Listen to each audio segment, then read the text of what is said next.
miela. Grįžtu, kartais pasirodo stringa ne tik santykiai, stringa ir mikrofonai. Tai džiaugiuosi grįždama vėl su kvapnia arbata į pasidalinimą ir šią transliaciją. Šią transliaciją pagrindinė tema yra, kai stringa santykiai. Kokios yra 3 pagrindinės priežastys. Jei randi save situacijoje,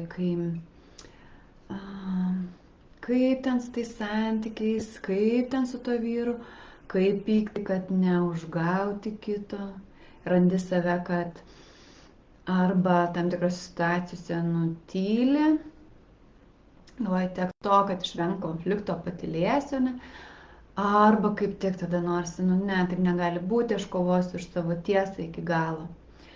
Ir dažnai tokia situacijos prideda vis to, kad ir vienu, ir antru santykiu nesu laiminga, kai jauti, matai, kad kažkur turėjai susimažinti, vardan taikos, vardan ramybės, arba priešingai, kai vardan taikos ir ramybės ir tos tiesos iškyla konfliktas ir kur jauti, kad taip kaip tu pyksti, taip kaip tu išreiški tą, ką išreiški, atitolina vyrą nuo moters santykiuose.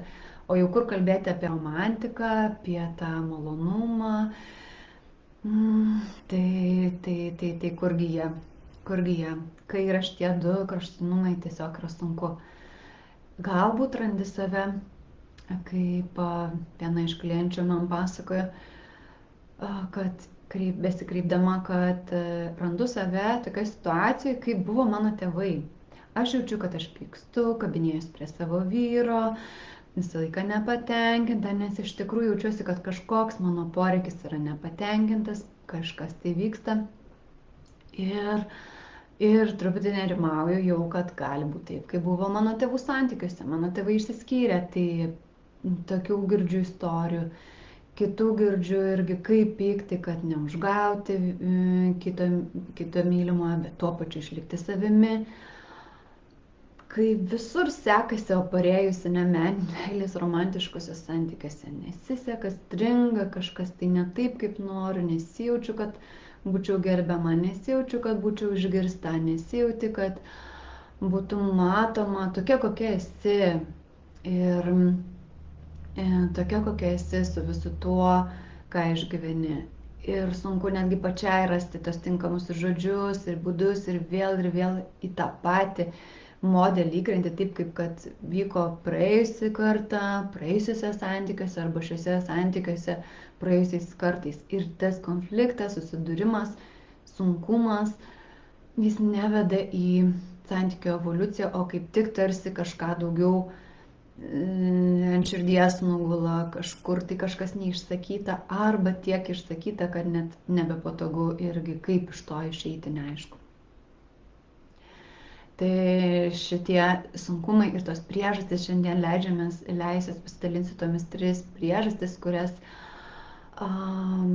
žinant, matant ir transformuojant gali pereiti į tą, ko trokšti, to mylinčio, pagarbaus santykio, kai gali būti savimi, savo moteriškume, kad būtum tokia, kokia esi ir tuo pačiu rastum kelią į savo mylimojo širdį, į savo vyro širdį, pagarbę, be susimažinimo, be gėdos, be kaltės ir be atkartojimo savo giminės moterų istorijos.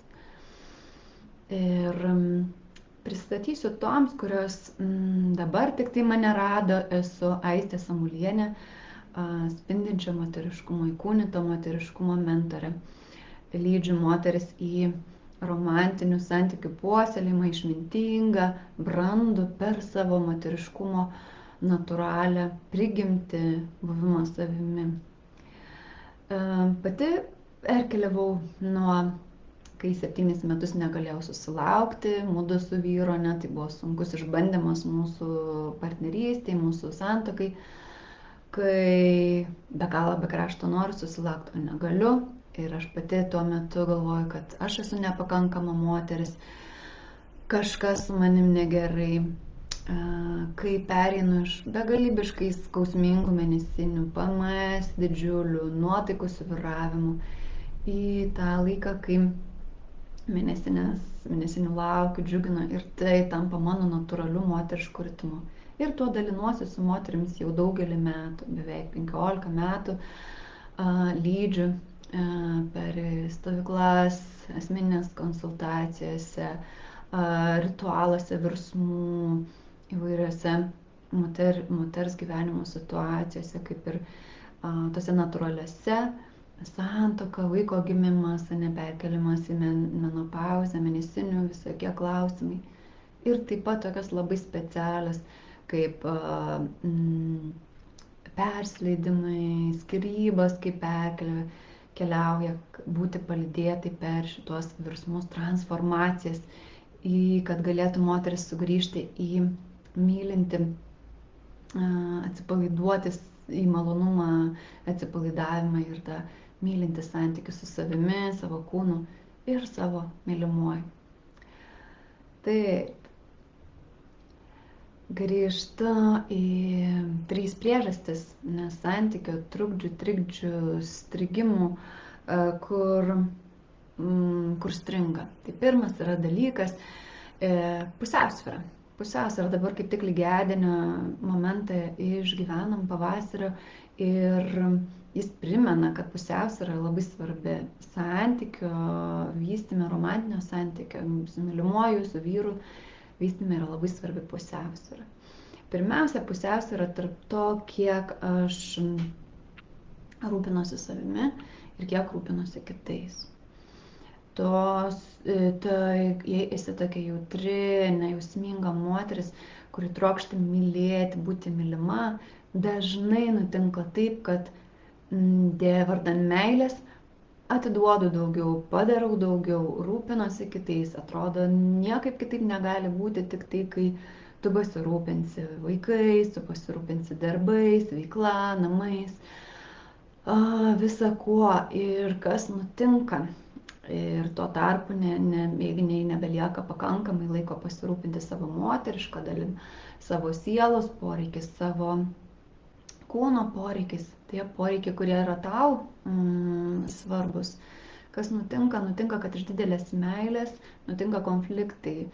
Tarsi darytum dėl kitiem iš meilės, bet kai mūsų indas tampa tuščias, atsiranda pyktis, nepasitenkinimas, kažko tai trūkumas. Ir iš to trūkumo, kai negalim atsipalaiduoti savo kūne, moteris, mes geriausiai, mūsų kūnas išsiskleidžia, kai mes atsipalaiduojam. Tačiau kai mes visuomet duodam ir rūpinamės kitais, neturi kada mums padėti mūsų kūnas, kad atsipalaiduoti, kaupiasi įtampos.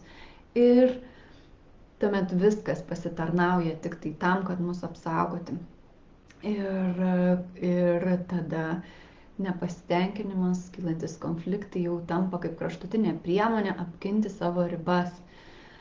Tai kad tai nenutiktų, yra labai svarbu išlaikyti ir puoselėti tą pusiausvyrą tarp to, kai rūpinėsi kitais ir rūpinėsi savimi.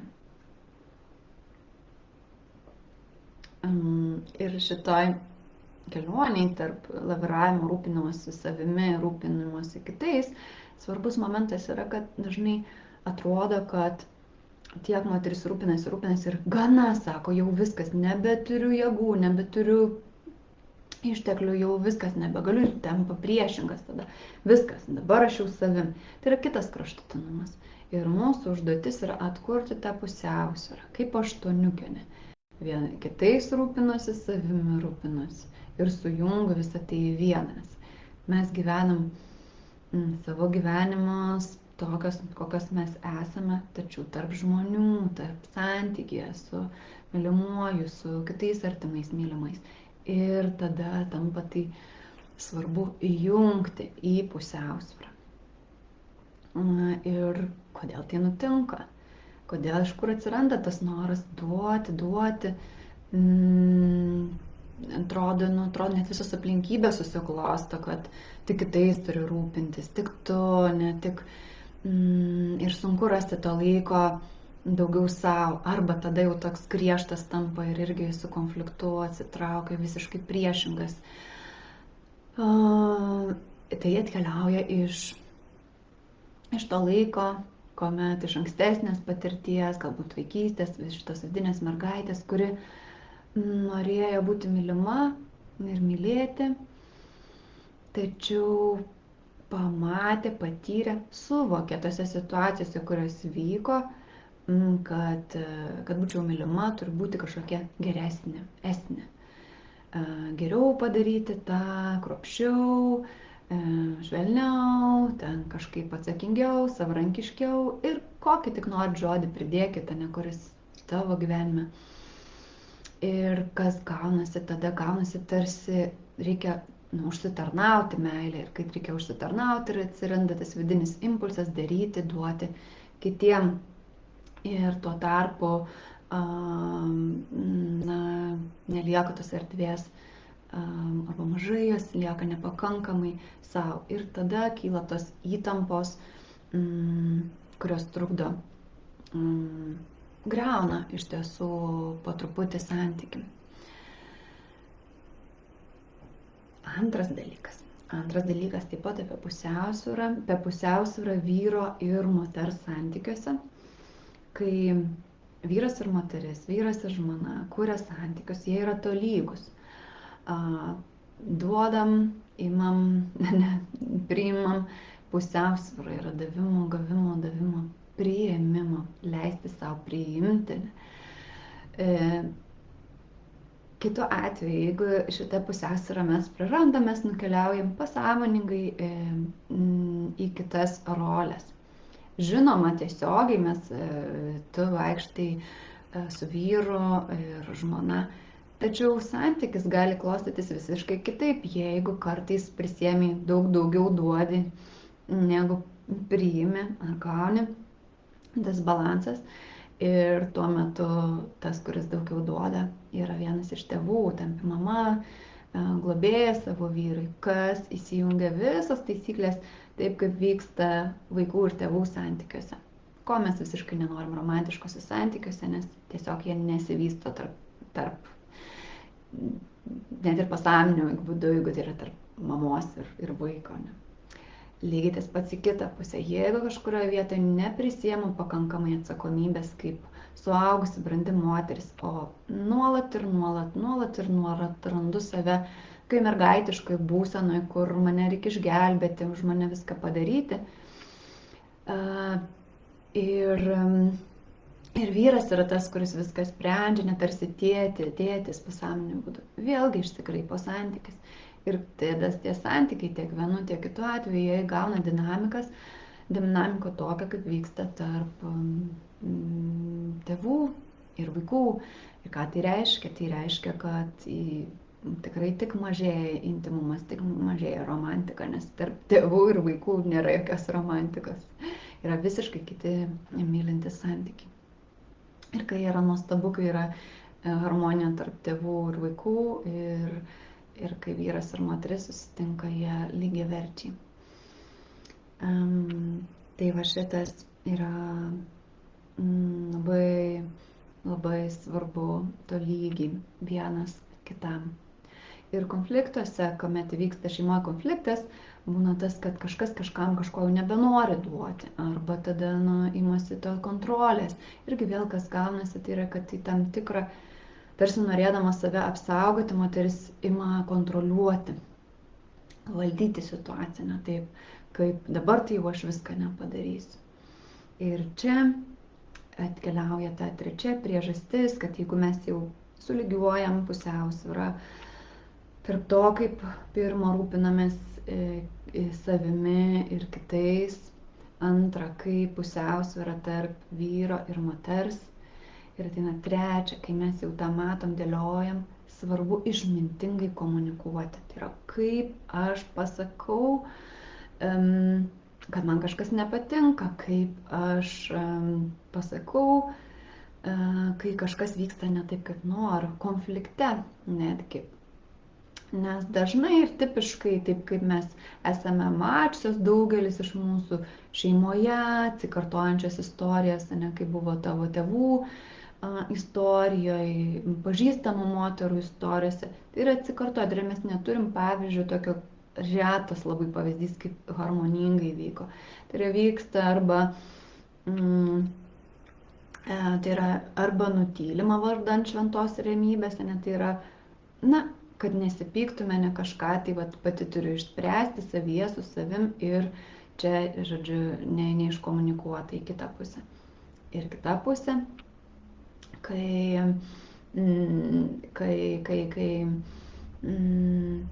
kai taip norisi stipriai iškomunikuoti, kad sakoma, tu, taip ir anaip.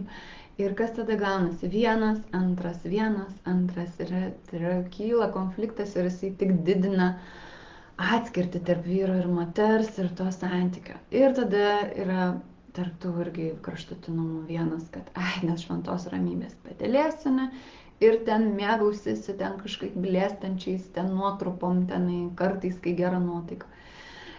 Ir kitas kraštutinumas, kai yra konfliktai, kurie augantis yra, vis didėjantis ir žlugdantis. Tai yra daugiau triukšmo, šaukimo, rėkimo ir visokių durų trankimo. Ir jie didėjantis ir neveda į sprendimą. Tai yra, jis kažkokiu tai būdu nutyla tas konfliktas, ne, vardan kažko, tai ar kad ir jisai, kai grįžta po kiek laiko, jis vėl grįžta su visu tuo ir dar daugiau ant viršaus patirčių, tų bendrų nuoskaudų.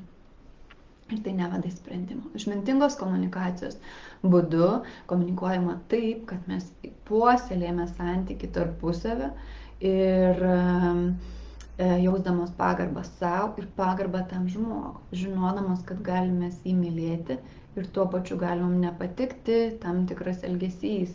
Lygiai taip pat, kaip mes galėjom kažkaip pasielgti ne taip, kaip mūsų mylimasis tikėjo. Ir mes norėtume, kad nesakytų mums, tu kalta, tu kalta, tu kalta. Ir kaip į tai reaguoti, ne? Ir vėl tu, ir tu tokia, tu anokia. Kaip tada pasakyti, kad tai yra,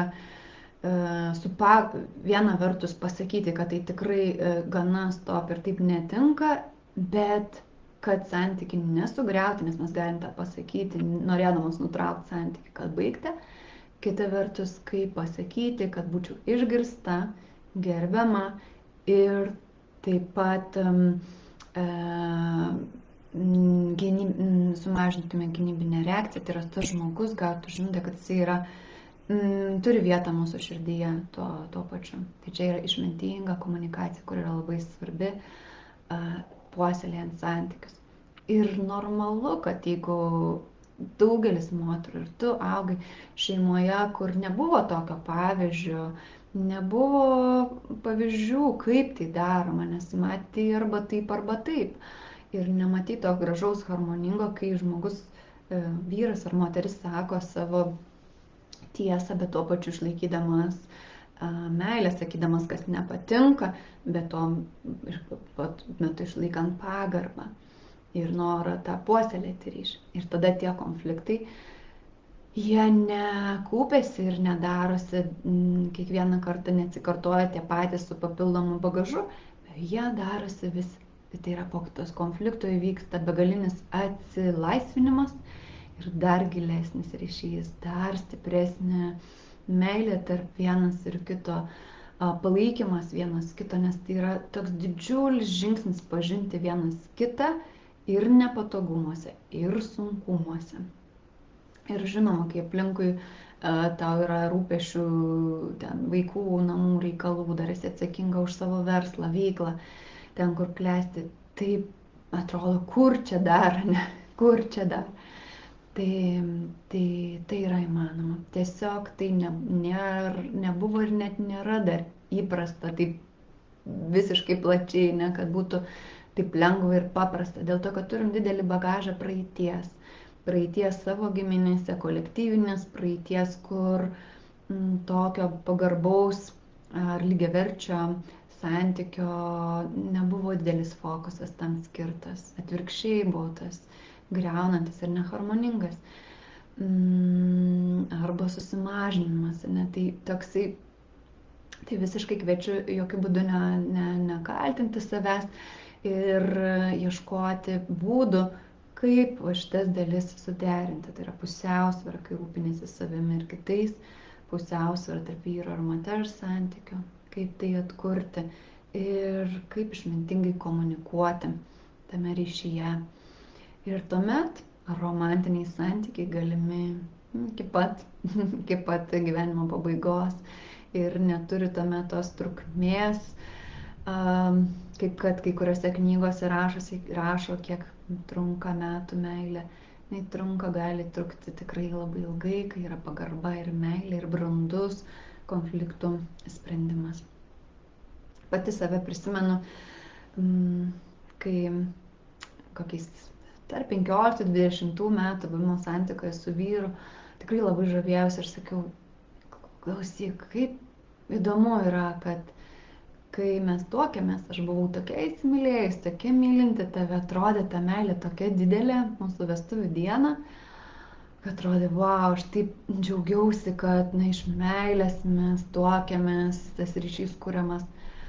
Ir po pereinant įvairius sunkumus pamačiau, kad, o Dieve, gali būti dar giliau, gali būti dar stipriau, gali būti tikrai dar ta karštesnė meilė. Ir su visais reikalais, ūkiniais, naminiais, UAB, šeima nereikalais, vaikais, savirealizacijom kiekvieno, vieno, kito, skirtingais požiūriais yra įmanoma suderinti ir dar karštesnę meilę, aistrą viens kitam su pagarba puoselėti. Tai šiuo metu mes esam keliam 23 mūsų santuokos metus ir aš dėkinga už visus tos konfliktus, kuriuos praėjom ir kuriuos tuo išmintingu būdu galėjom komunikuoti, kalbėtis vienas su kitu.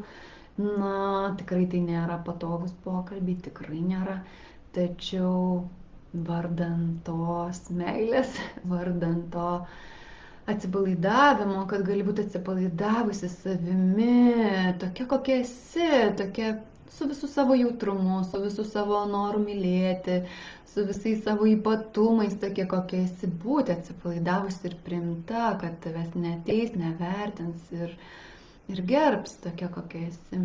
Ir kaip tą auginti savyje ir aplink save ir išlikti tame moteriškume savo, puoselėti, spindėti ir pačiai nuo to gero ir santykis skleidžiasi. Tai į visą tai aš vedu klientes per asmeninę mentorystę, palydžiu ir padedu perkeisti santykį. Viena iš klienčių, neminėjau šiandien, kur minėjo, kad santykiai vystosi labai panašiai kaip tėvų, ne, ir sako, aš jaučiu, kad man sunku išeiti iš tos rolės, kai kontroliuoju vyrą ir aiškinu jam burbu. Ir, tikrai, ir tas vyras taip, kantriai viską priema, bet aš žinau, kad gali būti tai riba. Ir tikrai kyla baimė, kad gali baigti santykiai, jeigu aš ir tai toliau taip elgsiuos, bet man nepavyksta, kitaip vis atsikartoja. Tai kai pradėjom keliauti tą kelionę, sako, aš negaliu patikėti. Aš nieko vyrui nesakau, nieko jam nedarau, nekontroliuoju, tiesiog dirbu tą darbą su savimi, vedama